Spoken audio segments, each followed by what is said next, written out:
नमस्कार, राम गुलाम online classes में आपका स्वागत है।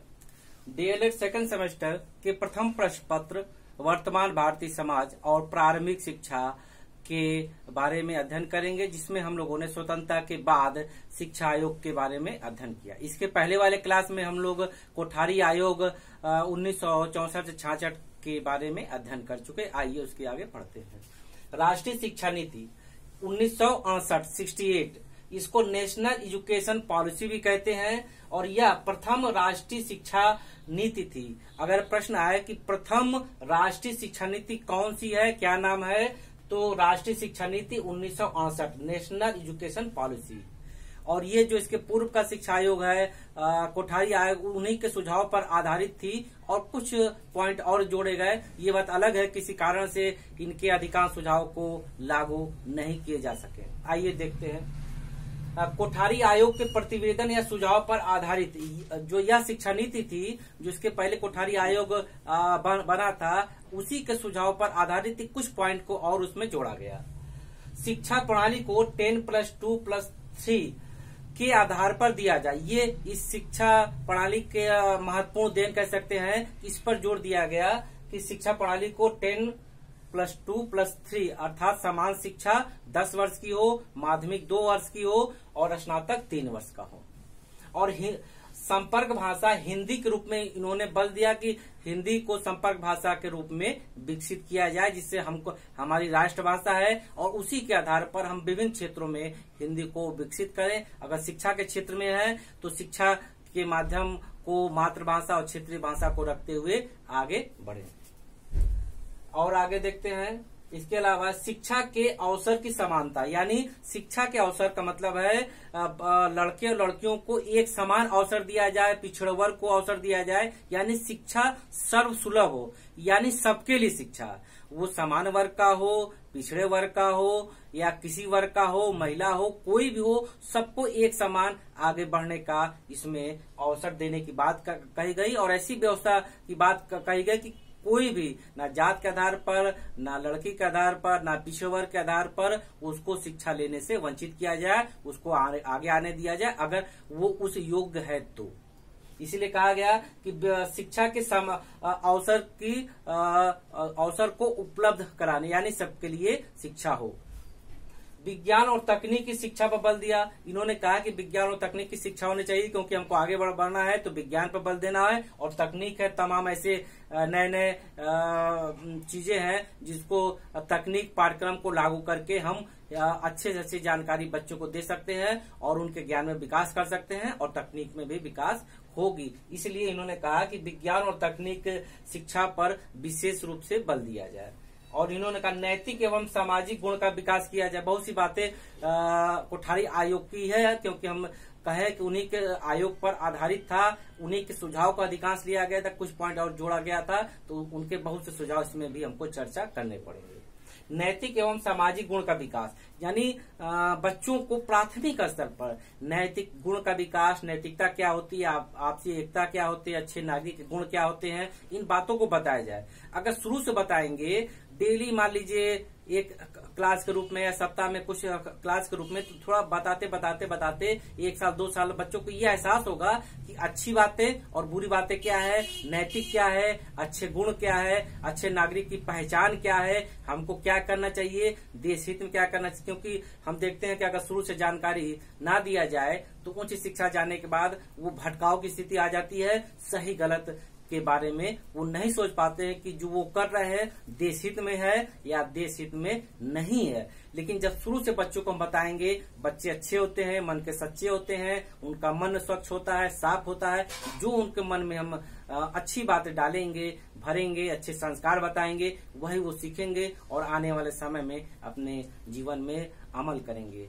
ये बात अलग है, मान ली 100% नहीं होता, लेकिन 100% बताएं, उसमें से कुछ भी अगर लागू अपने जीवन में कर पाए तो समझिए जीवन के क्षेत्र में शिक्षा की उपलब्धि है, क्योंकि शुरुआत कुछ प्रतिशत से होती है, धीरे धीरे वो प्रतिशत बढ़ता जाएगा। इसलिए इन्होंने नैतिक बातों को और सामाजिक गुण का विकास हो, यानी सामाजिकता क्या है, हमको सामाजिक व्यक्ति को सामाजिक बनना चाहिए, एक दूसरे का सहयोग करना चाहिए, एक दूसरे के प्रति अच्छी भावना रखने चाहिए इत्यादि। एक उदाहरण दे करके या उसको विषय के रूप में या इस प्रकार की व्यवस्था किया जाए कि पढ़ाई तो सब करते हैं, हर स्कूल में हर आयोग में शिक्षा संबंधी बातों को बताया जाता है, लेकिन सामाजिक परिवर्तन एवं जीवन उपयोगी बातों को बताने के लिए बहुत कम आयोग के बारे में या बहुत कम आयोग ऐसे होते हैं जो उनको अपने विषय वस्तु में या विषय वस्तु के अलावा अपने सुझाव में या प्रतिवेदन में शामिल करते हैं। तो इस प्रकार इन्होंने शामिल किया, इसके पहले कोठारी आयोग ने भी शामिल किया था, उसी के बहुत कुछ सुझाव पर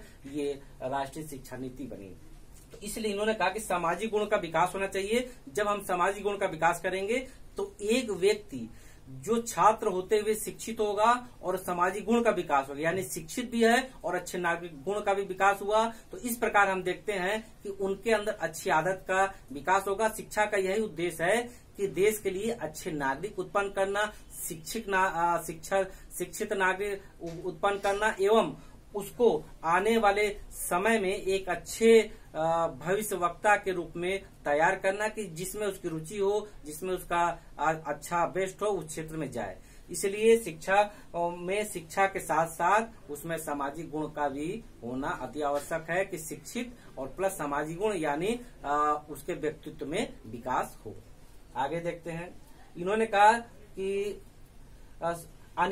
विज्ञान और गणित को अनिवार्य विषय बनाने के रूप में इन्होंने कहा जो ये विज्ञान और गणित है, जैसे आजकल हाई स्कूल स्तर तक है कुछ विषय अनिवार्य होते हैं, उसी प्रकार विज्ञान और गणित को अनिवार्य विषय के रूप में बनाया जाए। ये लेना ही लेना है, क्योंकि जब गणित अनिवार्य रूप से लेंगे तो बहुत सी चीजें हैं जो जीवन उपयोगी या रोजगार आदि में हमको सहयोग होता है गणित के माध्यम से, वो लाभ होगा।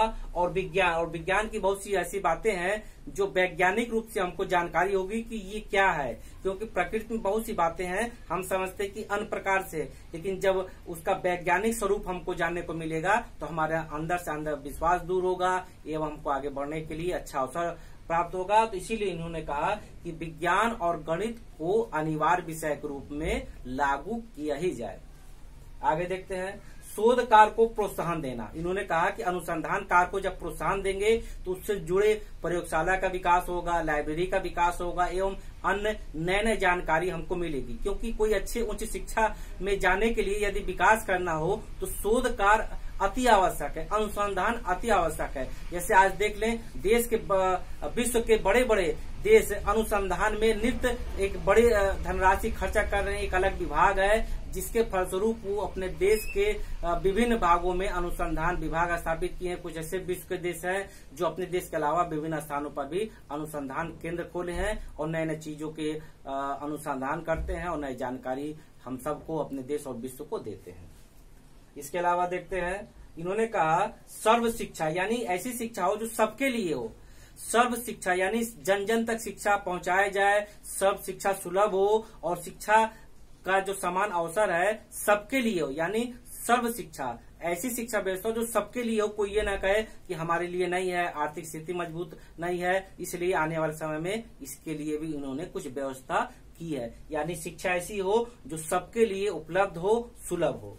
आगे देखते हैं, कृषि विज्ञान पर जोर दिया। इसके पहले भी चर्चा हो चुकी है कि बालकों को कृषि विज्ञान की जानकारी दिया जाए, क्योंकि भारत एक कृषि प्रधान देश है और बच्चे जब कृषि विज्ञान का विषय के रूप में अध्ययन करेंगे तो कुछ सालों में पाठ्यक्रम के जरिए इतनी अच्छी जानकारी प्राप्त करेंगे कि खेती करने की कभी वो आवश्यकता हो या वो खेत परिवार से, उनका परिवार खेती से जुड़ा तो उसमें भी अपने बुद्धि लगा करके उसमें अच्छा से अच्छा उत्पादन करेंगे, जिससे समाज और देश और उसको उनके परिवार को लाभ होगा। और लड़कियों के लिए इन्होंने कहा गृह विज्ञान, क्योंकि लड़कियां हैं, सामाजिकता के साथ साथ उनको पारिवारिक गुण की भी आवश्यकता होती है, जो गृह विज्ञान उनके गुण में विकसित करने के लिए एक अच्छा माध्यम है। गृह विज्ञान के माध्यम से उनको नई नई बातें बताया जाए, गृह विज्ञान संबंधी जो कुशलता है वो बताया जाए, जिससे एक बालिका अध्ययन के दौरान इन गुण को जाने और विकसित हो और कुशलता हासिल करे। जब शिक्षा प्राप्त कर ले तो इन गुण के विशेषज्ञ के रूप में या अच्छे गुण के विकास के रूप में सामाजिक कुशलता आदि के माध्यम से वो अपने व्यक्तित्व का विकास करेगी और आत्मनिर्भर होगी। आगे देखते हैं, पिछड़े वर्ग की शिक्षा पर बल दिया कि जो ऐसे लोग हैं सभी जाति के जो पिछड़े लोग हैं उनको भी शिक्षित करने पर जोर दिया जाए, चाहे पिछड़े वर्ग हो, चाहे अनुसूचित हो या दलित हो, जो भी वर्ग के पिछड़े लोग हैं उनको भी शिक्षा के समान अवसर। बीच में कहा गया है कि सर्व शिक्षा, सभी के लिए शिक्षा हो, समान अवसर, यानी विशेष रूप से ये भी रखा गया कि जो पिछड़े वर्ग के छात्र हैं उनको शिक्षा में आगे आने का प्रोत्साहन दिया जाए। अगर आर्थिक रूप से कमजोर है तो छात्रवृत्ति की व्यवस्था किया जाए, यानी शिक्षा उनकी ना रुके। आगे देखते हैं, इन्होंने कहा त्रिभाषा सूत्र को माने। इसके पहले त्रिभाषा यानी शिक्षा के माध्यम 3 भाषा, मातृभाषा हिंदी, दूसरा इंग्लिश और तीसरा क्षेत्रीय भाषा जैसे बंगाल का बंगाली, पंजाब में पंजाबी, उत्तर प्रदेश में हिंदी, यानी 3 भाषा के सूत्र को इन्होंने प्रोत्साहन दिया, समर्थन किया। आगे देखते हैं, औद्योगिक शिक्षा पर बल दिया कि इसके साथ साथ औद्योगिक शिक्षा भी दिया जाए। जैसे ITI याद ही है कि बच्चे औद्योगिक विकास में भी रुचि ले, जिनका उस क्षेत्र में रुचि है तो औद्योगिक पाठ्यक्रम को अध्ययन करते हुए अपने विकास को, अपने लक्ष्य को आगे बढ़ाए। आगे देखते हैं, समान शिक्षण। समान शिक्षण 10 वर्ष का हो। इनके जैसे इसके पहले चर्चा हो कि समान शिक्षण यानी कक्षा 1 से 10 तक पढ़ेंगे, 10 वर्ष हो गया। उसके पास बाद है 10 + 2 + 3, यानी समान शिक्षा 10 वर्ष की हो। आगे देखते हैं, इन्होंने कहा राष्ट्रीय आय का 6% शिक्षा पर खर्च हो। उस समय जो भी राष्ट्रीय आय है, नेशनल इनकम है, राष्ट्रीय आय है, उसका 6% शिक्षा पर खर्च हो। इसके पहले भी चर्चा कर चुके हैं, ये भी महत्वपूर्ण है। ये प्रश्न बन सकता है कि राष्ट्रीय शिक्षा नीति में राष्ट्रीय आय का कितने प्रतिशत खर्च करने की बात कही गई, तो 6%। आगे देखते हैं, और ये महत्वपूर्ण बात है, 14 वर्ष तक के बच्चों को निःशुल्क और अनिवार्य शिक्षा। इसके पहले बात नहीं की गई थी, इसमें ये जोड़ा गया कि 14 वर्ष के तक जो बच्चे हैं उनको अनिवार्य और निःशुल्क शिक्षा दिया जाए। जब 14 वर्ष तक देंगे तो स्वभावतः 10 वर्ष हो जाएगा। मान लीजिए कक्षा 1 में 4 वर्ष का शुरू होता है, एक औसत मान लेते हैं, बच्चा 4 वर्ष का है तो कक्षा 1 में पढ़ा और 10 साल पढ़ेगा तो 14 वर्ष का हो जाएगा, और 14 वर्ष के बाद वो कक्षा 10 पास हो जाएगा। उसके बाद 10 + 2 + 3 में जाने के योग्य रहेगा। इसीलिए इन्होंने कहा कि 14 वर्ष तक के बच्चों को निःशुल्क और अनिवार्य शिक्षा दिया जाए। ये भी पॉइंट ये अलग से जोड़े हैं। आगे है, शिक्षा का माध्यम क्षेत्रीय भाषा हो। इसके पहले भी होगा कि यदि क्षेत्रीय भाषा में होगा तो वो अपने पाठ्यक्रम को अच्छा समझेगा। जैसे बंगाली वाले मान ली हिंदी अच्छे से नहीं समझ पाते हैं, उनका माध्यम वही भाषा होगा जो जन्म से वो बोल रहे हैं बंगाली, तो वो अच्छे से उसको सीखेंगे, समझेंगे। आगे देखते हैं, इन्होंने कहा इसके बाद इनके जो अधिकांश सुझाव लागू नहीं हो पाए, ये दुर्भाग्य की बात है। खैर देखा जाए। अब हम लोग रिवीजन करते हैं कि आज हम लोगों ने राष्ट्रीय शिक्षा नीति के बारे में क्या जाना। प्रथम ये है कि प्रश्न, प्रथम राष्ट्रीय शिक्षा नीति कब बनी, तो 1968 में बनी। इसको राष्ट्रीय शिक्षा नीति भी कहते हैं, नेशनल एजुकेशन पॉलिसी भी कहते हैं, 1968। और ये किस आयोग पर आधारित थी, तो ये कोठारी आयोग के सुझाव या प्रतिवेदन पर आधारित थे। उसके बहुत से सुझाव के लेके कुछ पॉइंट और जोड़ा। इसकी सबसे बड़ी देन माना जाता है शिक्षा प्रणाली में 10 + 2 + 3, और इन्होंने शिक्षा में 14 वर्ष तक के उम्र के बच्चों को अनिवार्य और निःशुल्क शिक्षा देने की बात करें। बाकी तो पुराने प्रस्ताव थे ही। इसके बाद सारे प्रस्ताव पूर्व की बात ही है जो कोठारी आयोग में कहे गए थे, और इन्होंने ये भी कहा कि विज्ञान और गणित विषय को अनिवार्य किया जाए। और ये भी प्रश्न इसमें बनता है कि राष्ट्रीय शिक्षा नीति में राष्ट्रीय आय का कितना प्रतिशत खर्च की बात कही है, तो 6%, यानी राष्ट्रीय आय का 6% शिक्षा पर खर्च किया जाए। इसके बाद अब हम लोग इसके आगे का जो शिक्षा आयोग है अध्ययन करेंगे।